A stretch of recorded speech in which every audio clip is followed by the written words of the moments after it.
출애굽기 19장 1절에서 6절까지 저와 여러분이 번갈아 가면서 읽도록 하겠습니다. 제가 먼저 1절에 있습니다.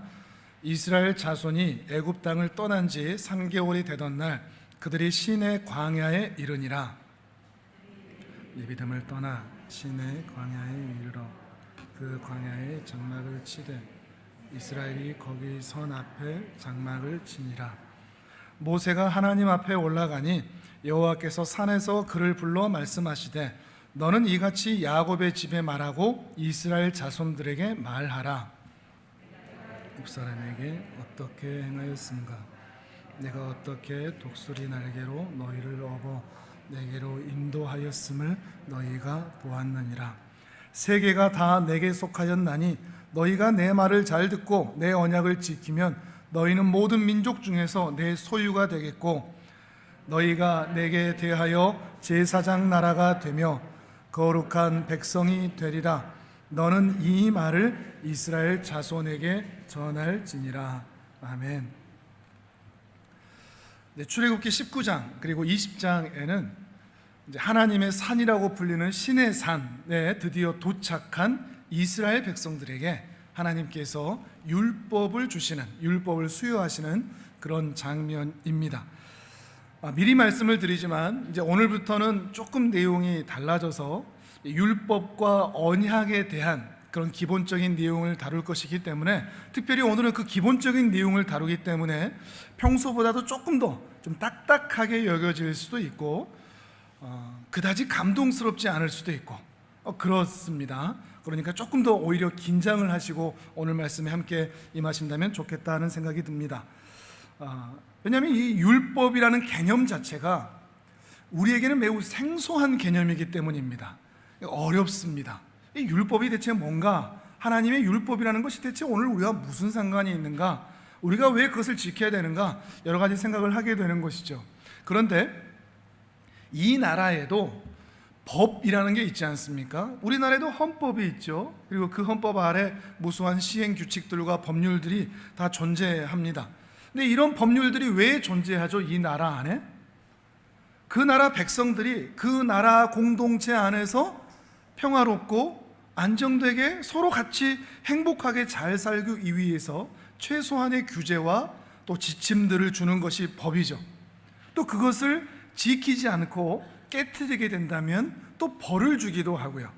마찬가지로 하나님 나라도 하나님의 백성들이 그 공동체 안에서 평화와 안정을 누리게 하기 위해서 하나님께서는 이 율법, 이 법을 주셨다는 것입니다. 좀 독특한 것이 있는데 이 법에는, 이 하나님의 율법에는 이 율법을 보면 볼수록 하나님이 우리에게 어떤 약속을 해주셨는지, 단순하게 너희는 이거 지켜라, 지켜야 복받고 안 지키면 벌받는다 정도의 수준이 아니라 이 율법을 보면 볼수록 하나님께서 우리에게 어떤 약속을 해주시고 그 가운데서 하나님은 어떤 분이신가, 세상 다른 나라에 또는 다른 우상들과 어떻게 다른가, 그리고 그 하나님은 무엇을 원하시는가, 무엇을 기뻐하시는가, 그리고 우리가 하나님 나라의 백성이 되기 위하여 어떻게 하면 하나님과 친밀한 관계를 유지하여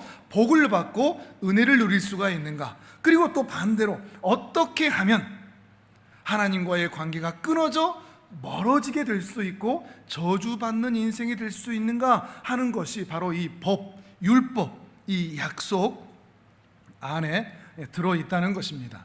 그런데 오늘은 질문 3가지를 통해서 좀 풀어낼 것인데요, 몇 가지 우리에게 좀 익숙하지 않은 질문, 그리고 의구심이 남는 그런 질문들이 있습니다. 첫 번째는 구약의 율법들을 쭉 이렇게 보면 이게 오늘 우리와는 전혀 맞지 않는, 돌로 쳐 죽이라든지 또 매를 때린다든지 쫓겨낸다든지 여러 가지 우리에겐 좀 맞지 않는 그런 율법들이 존재하는데, 그 율법들, 이 구약의 율법들을 우리 신약, 구약 옛 언약이 아닌 신약, 새 언약의 백성들인 우리들은 이 구약의 율법을 어떻게 봐야 되는가?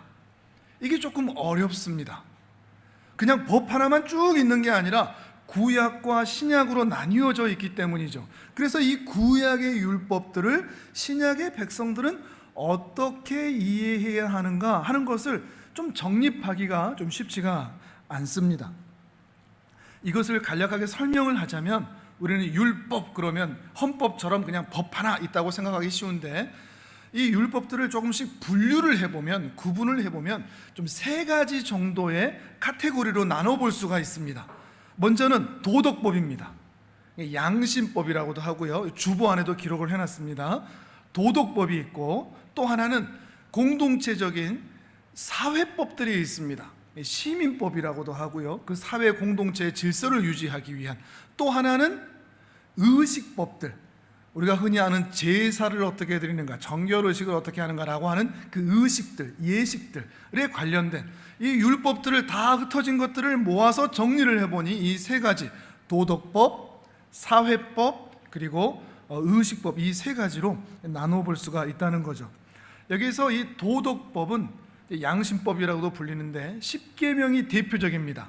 그래서 이 하나님 나라의 백성이 그 백성으로서 하나님을 향하여 어떤 자세와 마음가짐을 가져야 되는지, 그리고 우리의 부모와 가족과 사회를 향해서는 어떤 마음과 자세와 행동을 하며 살아야 되는지, 한 신장, 한 백성을 위한 개인적인 마음에서부터 출발해야 하는 그런 개인적인 자세들을 법률로 정해놓은 것, 그것이 바로 도덕법, 또는 그것이 내면적이기 때문에 양심법이라고도 불리는 거죠. 십계명이 대표가 되는 거고요. 또 하나는 사회법이 있다고 했죠. 시민법, 이건 공동체적입니다. 이스라엘 백성들이 한 명 한 명만 사는 게 아니라 모여서 살죠. 그래서 공동체 안에서 어떻게 해야 되는지, 그러니까 누군가에게 손해를 끼친 도둑질을 한다든지 또는 폭력을 행사했다든지 이러면 어떻게 처리를 해야 되는가, 그렇게 해서 공동체 안의 평화와 안정을 어떻게 유지할 수 있는가, 어떻게 서로 조심하고 또 어떻게 잘못했을 때는 처벌을 하면서 공동체를 잘 유지할 수 있는가라고 하는 사회법이 있다는 겁니다. 또 하나가 말씀드렸듯이 의식법이 있고요, 제사와 관련된 정결의식, 또 할례 규정, 성전 규정, 또는 절기와 같은 것들, 제사법들, 제사장에 관한 것들, 또 성물에 관한 것들, 이런 모든 것들이 다 이 의식법에 관련된 겁니다. 하나님 앞에 우리가 어떻게 행할 것인가, 어떻게 하나님과 계속해서 동행할 수 있는가, 어떻게 하면 하나님 앞에서 정결할 수 있는가, 극히 신앙적이고 또 개인적인 그런 모습이라고 할 수가 있겠습니다. 근데 이렇게 율법들이 나눠져 있는데, 이 율법들을, 구약의 율법을 신약의 백성인 또 예수 그리스도의 공로로 인하여 새 언약 안에 머물게 된 오늘 우리가 어떻게 이해해야 하는가? 근데 이게 어렵다는 거죠. 근데 우리는 이걸 뭉뚱그려서 율법은 다 폐지됐어, 구약은 다 지나갔어, 그러니까 예수님만 알면 되고 십자가만 알면 돼 라고 얘기하는데 그렇지가 않다는 겁니다. 제가 이 세 가지를 나눈 이유가 있는데, 이걸 설명한 이유가 있는데, 어떤 것들은 새 언약 안에서 그 율법이 더 강화된 게 있습니다. 더 세진 게 있습니다. 다 폐지된 게 아니라. 또 어떤 것들은 완성이 되었기 때문에 자연스럽게 사라진 게 있습니다. 또 어떤 것들은 그 시대만의 것이기 때문에 오늘 우리가 지킬 필요는 없지만 그 정신은, 그 율법의 정신은 여전히 유효한 것들이 있습니다. 이 세 가지를 조금 분류할 수만 있다면 이 율법을 바라보는데 그 시각이 조금 더 안정되게 그 구약의 율법들을 대할 수가 있습니다. 먼저 완성되었기 때문에 폐지된 게 뭘까요? 그 세 가지 중에 이미 완성이 되었습니다. 그러니까 굳이 필요가 없습니다. 의식법이죠. 의식법은 그리스도 예수 안에서 다 완성이 되었습니다. 그렇죠? 그러니까 우리는 더 이상 할례를 받을 필요가 없는 겁니다.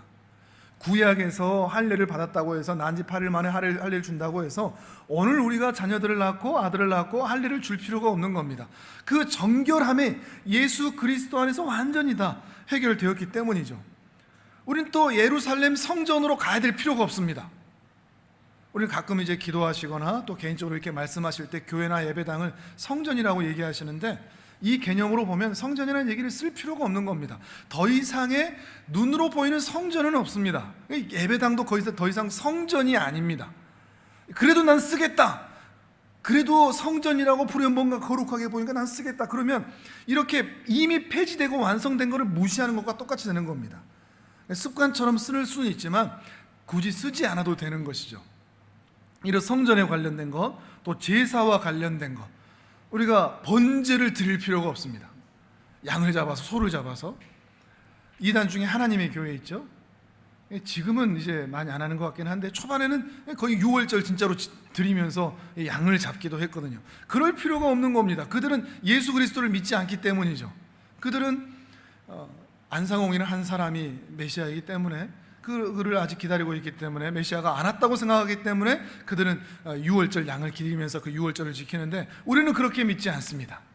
예수 그리스도께서 이미 모든 그 제사를 통해서 우리에게 행하실 일들을 완성하셨기 때문에 그림자와 같은, 상징과 같은 그런 규정들을 더 이상 지킬 필요가 없는 거죠. 절기도 마찬가지입니다. 우리는 더 이상 6월절을 지키지도 않고 추수절을 지킬 필요도 없고 맥추절을 지킬 필요가 없습니다. 그 절기를 통해서 하나님께서 보이고자 하셨던 모든 일들을 그리스도 예수의 십자가의 공로를 통해서 다 완성하셨기 때문이죠.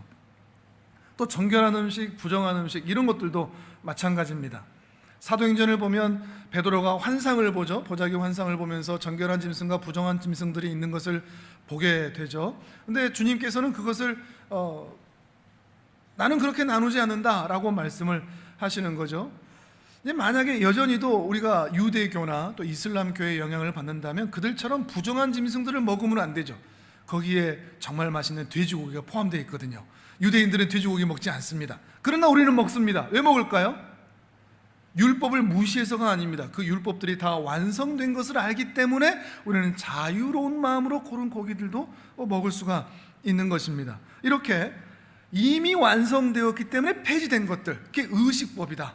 그리스도 예수 안에서 모든 것이 다 완성되었다. 이것을 우리는 보게 되는 겁니다.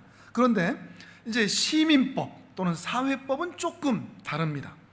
사회법은 공동체적인 것이라고 했죠.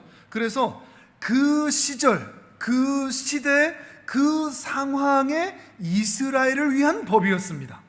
우리 시대에는 맞지 않는 거죠. 그 시절 그 공동체를 위한 것이었으니까요. 그러니까 우리는 그 시절 그 사회에 맞는 사회법을 지킬 필요는 없습니다. 그러나 그 율법들이 존재했던 율법의 정신은 여전히 유효합니다. 그 사회법 중에 우리가 흔히 아는 것 중에 하나가 눈에는 눈, 이에는 이가 있죠. 눈에는 눈, 이에는 이. 이 법을 왜 줬죠?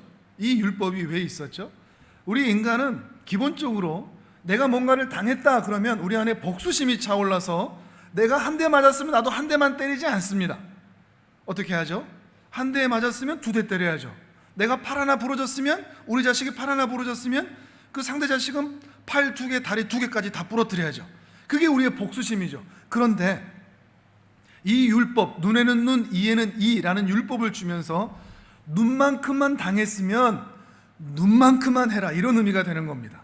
그 마음을 복수심에 차오르게 하지 말고 그렇게 미움과 분노로 그 가슴이 차오르도록 두지 말고 너희의 마음을 조절하여 눈만큼만 당했으면 눈만큼만 복수해라, 이 정도로 두신 것이죠.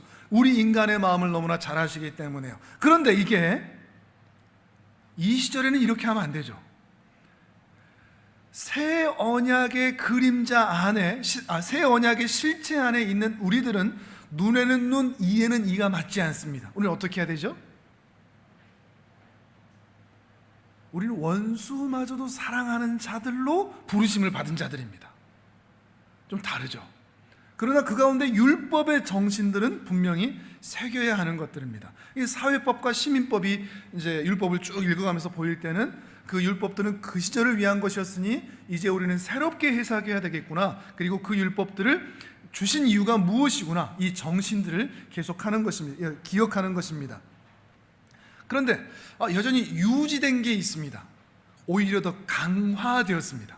폐지된 게 아니고 바로 도덕법입니다. 도덕법, 양심법, 십계명으로 대표되는 이 도덕법은 오히려 유지된 이상으로 강화가 되었습니다. 아니, 강화될 수 있었습니다. 왜냐하면 옛 언약 그리고 새 언약으로 넘어올 수 있게 된, 옛 언약이 새 언약으로, 구약이 신약으로 변화된 그 매개체가 예수 그리스도의 십자가의 은혜인데, 예수 그리스도의 십자가의 은혜와 공로를 통해서 우리의 마음이 변화되었기 때문입니다. 우리 마음의 할례를 받게 된 것이죠. 그래서 우리 마음이 변화되었기 때문에 이 도덕법이 더 강화될 수가 있다는 말입니다. 어떻게? 옛 언약 안에서는 하나님을 향한 자세가 그저 우상 숭배 안 하는 수준이었습니다. 십계명을 기억해 보세요. 그리고 하나님에 대해서 망령된 말을 안 하는 것 정도였습니다. 그 안식일을 기억해서 지키는 것 정도, 그 정도밖에, 아니 그것조차도 못했었던 것이죠. 왜냐하면 마음이 변화되지 않았으니까. 그러나 새 언약 안에서는 마음을 다하고 목숨을 다하고 뜻을 다하여 하나님을 진실로 사랑하는 자, 그저 우상 숭배 말 몇 마디 조심하는 것, 주일 지키는 정도의 차원이 아니라 마음을 다해 우리 주 하나님을 사랑하게 되는 그 자리까지 강화되는 은혜를 우리가 받게 되었다는 것입니다. 또한 옛 언약 안에서는 그저 할 수 있는 것이 부모님을 공경하고 살인하지 않고 바람피지 않고 간음하지 않고 거짓말하지 않고 도둑질하지 않는 그냥 그 정도 행위적인 요소들 뿐이었습니다. 그러나 새 언약 아래서는 나 자신을 사랑하듯 이웃을 진실로 사랑하는 자리까지 가게 되는, 진실로 그들을 위하여 살아내게 되는, 그저 도둑질하지 않는 정도가 아니라 그 이웃의 재산을 지키는 자리까지 가게 되는 더 강화된 율법으로 우리 안에, 마음 안에 심겨지고 새겨지는 것입니다. 이렇게 하나님을 사랑하고 이웃을 사랑함으로 그 사랑을 통하여 율법의 완성을 이루게 되는 자리까지 우리를 일으켜 주신 것이죠. 자, 로마서 13장 말씀 우리 화면을 보면서 같이 한번 보도록 하겠습니다. 오늘 본문 빼고는 다 이제 화면을 통해서 보여드리겠습니다. 로마서 13장 8절에서 10절 같이 읽어봅니다. 시작. 피차 사랑의 빚 외에는 아무에게든지 아무 빚도 지지 말라. 남을 사랑하는 자는 율법을 다 이루었느니라. 간음하지 말라, 살인하지 말라, 도둑질하지 말라, 탐내지 말라 한 것과 그 외에 다른 계명이 있을지라도 내 이웃을 내 자신과 같이 사랑하라 하신 그 말씀 가운데 다 들었느니라. 사랑은 이웃에게 악을 행하지 아니하나니 그러므로 사랑은 율법의 완성이니라. 아멘. 기가 막힌 이야기죠. 새 언약 안에 있으므로 우리는 율법을 폐하는 자가 아니라 율법을 완성하는 자로 부르심을 받았다는 것입니다. 이 구약의 이런 다양한 율법들을 우리 신약 백성들이 어떻게 이해해야 되는가, 이 질문에 대해서 조금은 이해가 되십니까? 뭐 쉽지는 않겠지만 나중에 또 댁에 가셔서 한 번 더 이 부분을 들어보신다면 또 이해가 더 되실 겁니다. 이제 또 하나 질문을 해보자면, 그 율법을 왜 다 지켜야 돼요? 라는 질문입니다. 율법 준수에 관한 거죠. 율법 순종. 왜 우리 그거 다 지켜야 돼요? 우리 율법을 지켜야만 구원받는 거예요? 율법을 통해서, 율법을 지킴으로만 우리는 구원받을 수 있는 거예요? 라고 하는 율법과 구원을 좀 연결시키는 그런 의문들이 우리에게 있습니다. 그래서 율법을 준수해야만 하는, 그래서 율법을 순종해야만 하는 그런 마음의 부담감이 우리 안에 있는 것이죠. 이것을 이해하는데 정말 매우 곱하기 4, 중요하다는 것에 곱하기 4번입니다. 중요한 해석의 틀이 있습니다. 오늘 보면 3절과 4절을 읽어보시죠. 19장 3절 4절 같이 읽겠습니다. 시작. 모세가 하나님 앞에 올라가니 여호와께서 산에서 그를 불러 말씀하시되 너는 이같이 야곱의 집에 말하고 이스라엘 자손들에게 말하라. 내가 애굽 사람에게 어떻게 행하였음과 내가 어떻게 독수리 날개로 너희를 업어 내게로 인도하였음을 너희가 보았느니라. 아멘. 한 줄로 요약하면 내가 너희를 구원했다, 이런 의미가 되거든요. 3절 4절은 내가 너희를 구원했다. 근데 19장은 아직 율법을 주시기 전입니다. 율법을 주시기 전에 구원을 먼저 이루셨다, 이런 의미가 됩니다. 율법을 주기 전에 구원을 먼저 이루셨다. 그러니까 율법을 주신 시점에 대한 이야기를 하는 겁니다. 율법을 언제 주셨냐? 구원하기 전에 이스라엘 백성들이 아직 노예로 있을 때 구원에 대한 조건으로, 야 너희들 여기 사인해, 너희가 내 율법을 잘 지킨다면 내가 너희를 구원할게 라고 하지 않으셨습니다. 그 전에 주지 않으셨단 말이죠. 오히려 홍해 전이 아니라 홍해 이후에 일단은 구해놓고, 일단은 살려놓고 그 다음에 율법을 주셨다는 겁니다. 그러니까 율법이 조건이 아닌 거죠. 율법이 구원의 조건이 아닌 겁니다. 그럼 뭘까요? 율법은 구원의 조건이 아니라는 것이 이 시점, 언제 주셨는가? 이것을 시내산에 주셔서 시내산 언약이라고도 부르고 모세를 통해서 주셨기 때문에 모세 언약이라고도 부르는데, 이 율법은 하나님의 백성이 되는 조건으로 주신 것이 아닙니다. 꺼내놓고 나서, 살려놓고 나서, 내 백성 되고 나서 내 백성이 되었기 때문에 이 율법을 주셨습니다. 내 백성이 되었기 때문에. 아직 이해되지 않으셔도 괜찮습니다. 듣다 보면 이제 이해될 때가 올 거니까요. 홍해를 건너기 전에 주신 것이 아니라 홍해를 건넌 이후에 주셨다는 것을 이해하는 것이 왜 중요한가 하면, 율법을 구원의 조건으로 이해하게 되면 율법주의에 빠질 수밖에 없습니다. 이렇게 해야 돼, 저렇게 해야 돼. 또는 기복주의에 빠질 수밖에 없습니다. 이렇게 해야 복을 받아 라고 하는 것들이죠. 이러한 생각들이, 이 율법주의와 기복주의가 이런 율법을 조건으로 오해하게 되는 그런 전제적인 믿음 때문에 만들어진 잘못된 믿음의 양상이라는 것입니다.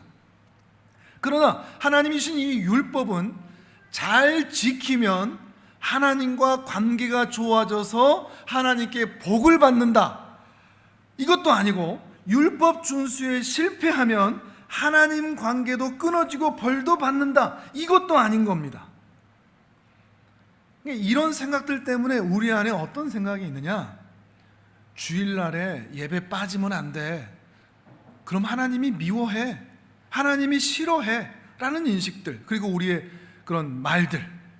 주일날 예배 빠지잖아? 그러면 교통사고 나, 다리 부러져 라고 하는 생각들, 그리고 주일날 한번 빠지게 되면 그것 때문에 두려워하게 되는 그런 마음들까지도 우리가 이 율법을 구원의 조건과 근거로 생각하고 있기 때문입니다.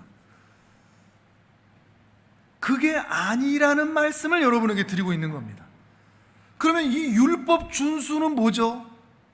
그럼 율법 안 지켜도 되네요? 뭐 주일날 안식일을 기억해서 거룩하게 안 지켜도 되네요? 헌금도 안 해도 되고 봉사도 안 해도 되고 사랑도 안 해도 되는 거네요? 아닙니다. 그런 차원의 것이 아닙니다.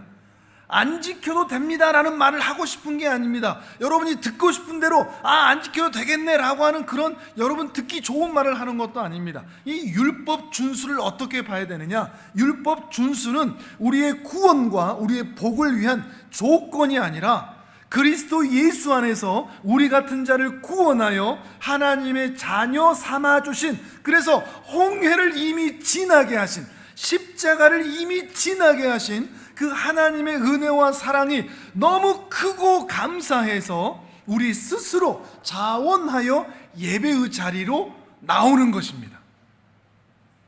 하나님을 사랑하는 것이죠.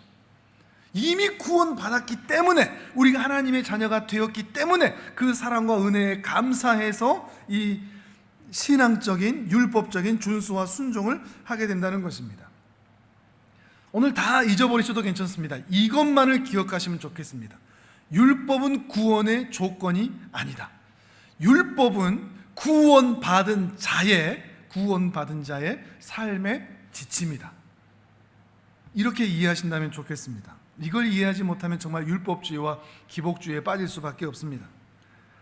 여러분, 우리가 예배를 빼먹는다고 하나님이 우리를 분노하셔서 다리를 다치게 하시고 교통사고 나게 하실까요? 우리가 헌금을 하지 않는다고, 11조를 하지 않는다고 하나님께서 우리 사업을 망하게 하시고 가정에 어려운 일 생기게 하실까요? 그렇지 않습니다. 하나님은 그런 분 아닙니다. 왜냐하면 우리는 이미 하나님의 자녀가 되었기 때문입니다.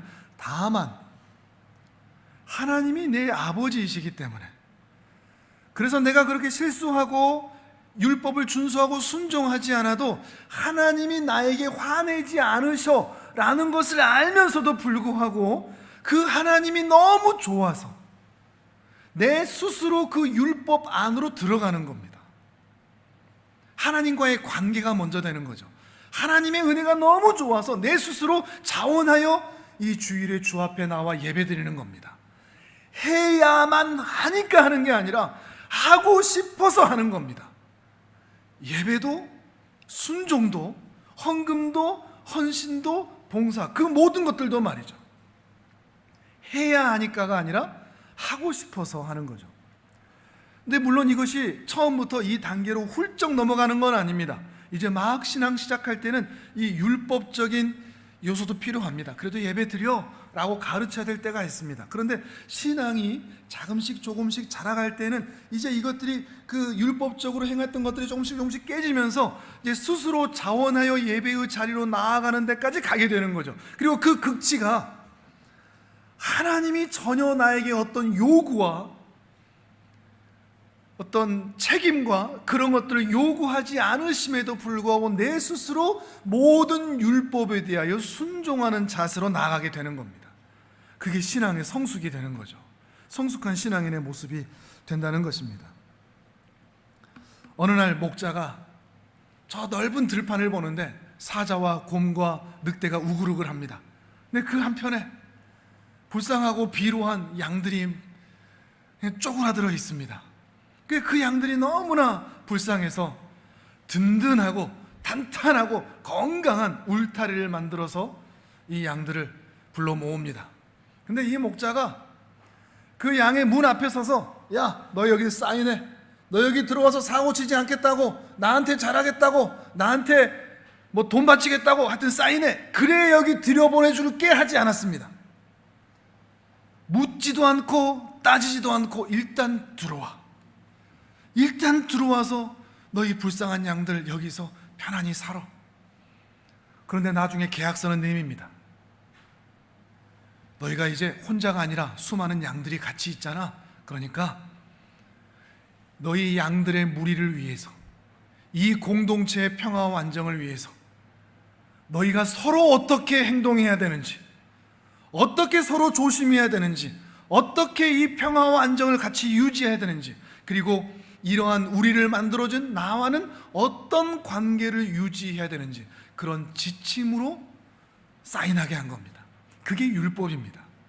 조금 더 이해가 되십니까? 우리에게 율법을 왜 주셨는지, 그리고 그 율법이 우리에게 왜 소중하고, 그리고 그 율법을 우리가 왜 사랑하게 될 수도 있는지 말이죠.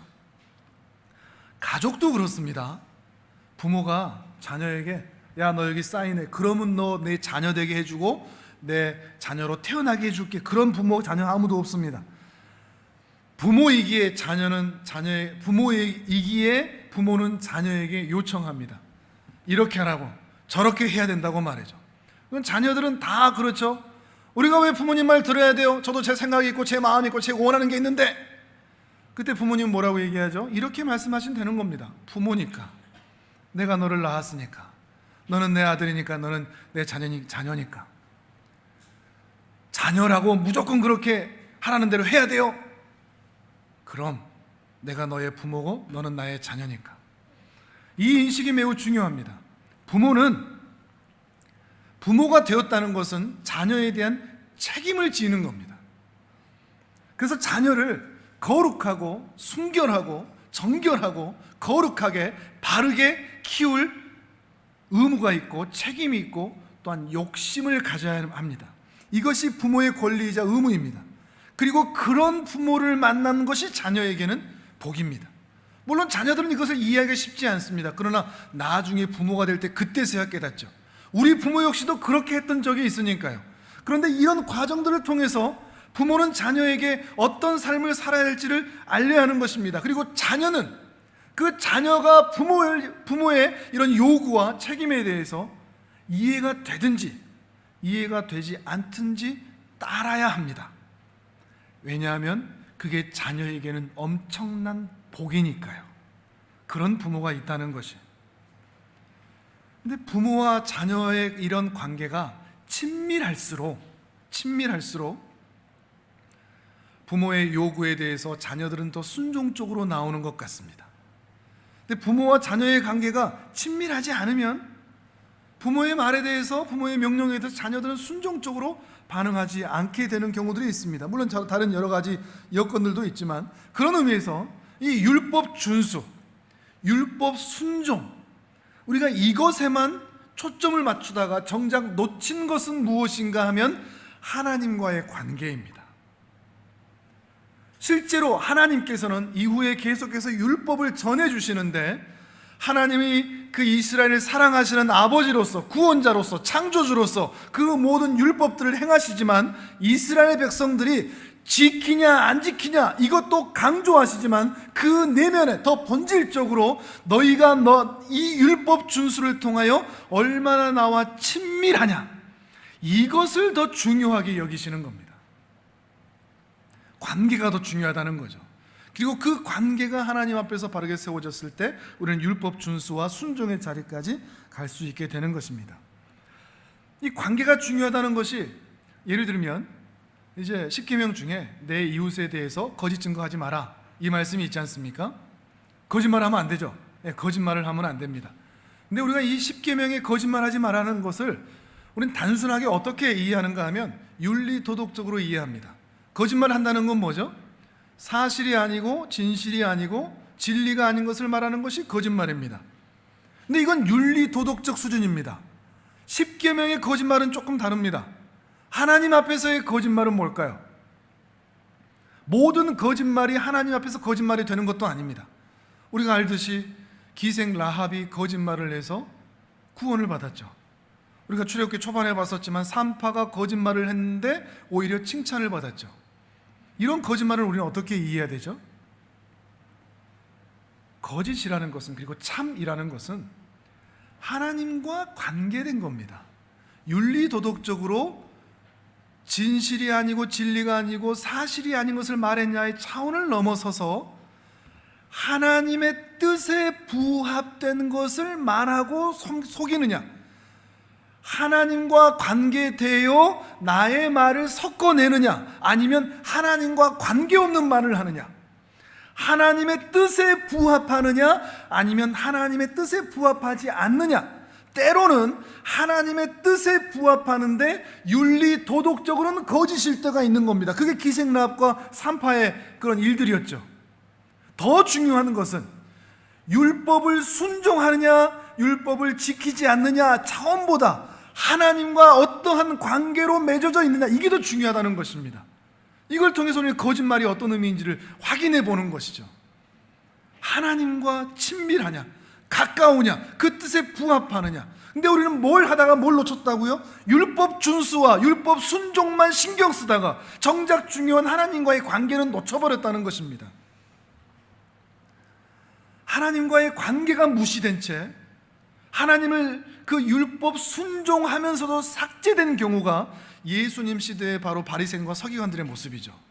그들이 정죄를 받았던 이유가 바로 거기 있습니다. 그들은 율법 순종했거든요. 아무리 그 기준을 낮춰서 순종했든 어찌했든 율법 순종, 율법 준수는 했으나 하나님과의 관계가 사라졌기 때문에, 제외됐기 때문에 그들의 율법 순종은 하나님 앞에서 의미가 없었던 것입니다. 그들의 예배 드림이, 성전에 나아감이, 그들의 헌금이, 그들의 봉사가, 기도가 하나님 앞에 의미가 없었던 것이 바로 이런 의미였다는 것이죠. 율법 순종이 중요합니다. 그러나 율법 관계가, 하나님과의 관계가 더 중요하다는 것입니다. 또 하나의 질문입니다. 이 율법을 왜 주셨을까 하는 것입니다. 이 세상에 법이라는 것을 왜 주셨을까? 그래서 이 율법을 통해서 우리에게 바라는 이유가 무엇일까? 율법을 주신 이유, 그리고 율법을 통해서 우리에게 기대하신 그 내용이 무엇일까 하는 겁니다. 자, 오늘 본문 5절, 6절을 또 읽어보겠습니다. 5절, 6절. 자, 시작. 세계가 다 내게 속하였나니 너희가 내 말을 잘 듣고 내 언약을 지키면 너희는 모든 민족 중에서 내 소유가 되겠고 너희가 내게 대하여 제사장 나라가 되며 거룩한 백성이 되리라. 너는 이 말을 이스라엘 자손에게 전할지니라. 아멘. 하나님이 율법을 주신 이유가 뭐겠습니까? 지켜라, 이게 아닌 겁니다. 말 잘 들어라, 이것도 아닌 겁니다. 내가 시키는 것만 해라, 이것도 아닌 거죠. 내가 너희를 내 소유로 만들었는데 이 세상에서 너희가 제사장 나라가 되어라, 거룩한 백성이 되어라. 무엇을 통해서? 하나님과의 친밀한 관계를 통해서 나타나는 율법 준수와 율법 순종하는 모습을 통해서 너희가 세상에서 제사장 나라가 되고 거룩한 백성이 되라 하는 것입니다. 이 세 가지가 함께 이어지는 거죠. 다시 한번, 하나님과의 친밀한 관계를 통해서, 거기서부터 기초로 되고 기반이 된 율법 순종과 율법 준수, 자원하여 지키는 율법 순종의 모습을 통해서 그 모습이 세상 앞에서 거룩한 모습으로, 제사장적인 삶의 모습으로 드러나는 것을 바라시기 때문에 율법을 주셨다는 것입니다. 제사장적인 삶. 제사장이라는 말은 이제 라틴어로 하면 폰티펙스라고 해서 다리를 놓는 사람들, 하나님과 사람, 또 하나님과 세상 사이에 다리가 되는, 그게 제사장입니다. 브릿지 빌더라고도 하죠. 다리를 놓는 사람이 바로 제사장입니다. 그래서 하나님과 세상 사이에서 하나님의 진리를 제사장을 통해서 세상에 그 진리가 선포가 되고, 그 진리의 말씀을 듣고 회개하고 돌이키는 세상 사람들의 그 회개함을, 하나님 앞에서의 그 탄복함을 하나님 앞에 제사장이 상납하고 올려드리는, 그리고 그 모습을 통해서 하나님께서 기뻐하셔서 세상을 사랑하시는 것을 제사장을 통해서 또한 흘려보내고 알게 하시는, 그리고 그들이 하나님의 용서를 확인할 때 진실로 기쁘고 감사한 모습을 제사장을 통해서 다시 하나님께 올려드리는, 하나님과 세상 사이에 다리가 되고 만남의 광장이 되고 디딤돌이 되어 하나님과 사람을 만나게 하는 역할, 하나님이 어떤 분인지 세상에 전달해주고 이 세상 사람들에게는 하나님의 사랑이 어떠한지를 내 삶을 통해서 보여줄 수 있는 그러한 삶이 바로 제사장적인 삶의 모습이라 하는 것입니다. 어떤 힘과 권력으로 사는 인생이 아니라 섬김과 하나님의 손길이 되어 사는 인생, 그것이 바로 제사장적인 삶의 모습이죠. 이처럼 우리에게 하나님께서 요구하시는 것은 율법 준수 그 자체가 아닙니다. 율법적 행위, 종교적 행위 자체를 잘하는 것도 아닙니다. 말씀드렸듯이 하나님과의 친밀한 교제를 통해서 율법을 준수하여 자원하여 율법을 순종하는 그 모습, 삶의 모습을 통해서 제사장적인 삶, 디딤돌이 되는 삶, 만남의 광장이 되는 삶을 살기를 바라시면서 우리에게 이 율법을 주셨다 하는 거죠. 예수님은 이러한 삶을 신약에서 이렇게 표현을 하셨습니다. 자, 화면을 보면서 마태복음 5장 13절과 16절, 13절에서 16절 같이 읽어보겠습니다. 시작. 너희는 세상의 소금이니 소금이 만일 그 맛을 잃으면 무엇으로 짜게 하리요? 후에는 아무 쓸데없어 다만 밖에 버려져 사람에게 밟힐 뿐이니라. 너희는 세상의 빛이라. 산 위에 있는 동네가 숨겨지지 못할 것이요, 사람이 등불을 켜서 말 아래에 두지 아니하고 등경 위에 두나니 이러므로 집안 모든 사람에게 비치느니라. 이같이 너희 빛이 사람 앞에 비치게 하여 그들로 너희 착한 행실을 보고 하늘에 계신 너희 아버지께 영광을 돌리게 하라. 아멘. 그 제사장적인 삶을 신약에서는 예수님께서 빛의 삶, 소금의 삶이라고 했습니다. 16절에 보시면 착한 행실이라고 되어 있는데요, 여기에서도 윤리 도덕적 차원에서의 착한 일을 말하는 게 아니고 율법적 차원입니다. 율법 준수와 율법 순종의 모습, 유대인과 서기관들처럼 율법적으로 그것을 지키는 것이 아니라, 해야만 하니까 지키는 것이 아니라 자원하여 기쁨과 감사한 마음으로 지켜 살아가는, 하나님을 향하여 이웃을 향하여 늘 편팔로 살아가는 그 삶의 모습, 그 착한 행실을 통하여 하늘 아버지께 영광이 되는 빛과 소금의 삶을 살 수 있다는 것을 말하고 계시는 것입니다. 그게 빛입니다.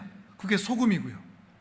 어마어마한 구제금을 어딘가에 흘려보내줬다, 돈 많이 벌어서 사업가가 돼서 뭔가를 했다, 이런 차원의 것이 아니라 하나님의 형상을 회복한 자로서 하나님의 뜻에 부합한 자로, 자신이 어디에 있든 어떤 형편에 있든 어떤 상황에 있든 하나님께서 기뻐하시는 그 도덕법, 사회법, 그 의식법의 정신에 맞추어 살아내는 그 하나님의 형상을 꼭 닮은 자, 그 닮은 자의 삶이 바로 빛의 삶이요 소금의 삶이라는 것을 말하고 있는 것입니다. 우리가 실제로 우리 주변에서, 역사적으로 봐도 그렇고 우리 주변에 봤어도 그렇고, 정말 존경받는 사람은 어떤 사람인 것 같습니까? 돈 많은 사람, 성공한 사람이 아닙니다. 정말 우리가 고개가 숙여지고 마음에서 탐복하는 사람은 그 인격적인, 전인격적인 형편이 어떠하든, 그가 가진 것이 어떠하든, 그의 나이가 어떠하든, 그가 이룬 것이 어떠하든 전인격적인 성품과 품성을 가진 사람을 향해서 우리는 그 마음이 숙여지고 고개가 숙여지는 것이죠. 마찬가지로 세상이 탐복하는 빛과 소금의 삶도 그러하다는 것입니다. 그 전인격이 변화되어 어떻게 하나님의 형상으로, 하나님이 기뻐하시는 모습으로, 그 도덕법에 강화된 모습으로 살아내는 그러한 자들이 진실로 빛과 소금이요 세상에서 진정한 경건한 어른이 되는 것이며 하나님께서 인정하실 만한 그런 사람들로 세우신다는 것입니다. 이런 사람들은 결코 자기만 위하지 않고 자기 배만 채우지도 않고 자기 행복만 위해서도 살지 않습니다. 포용하며 기다리며 흘려보내며 사랑하며 살아가죠.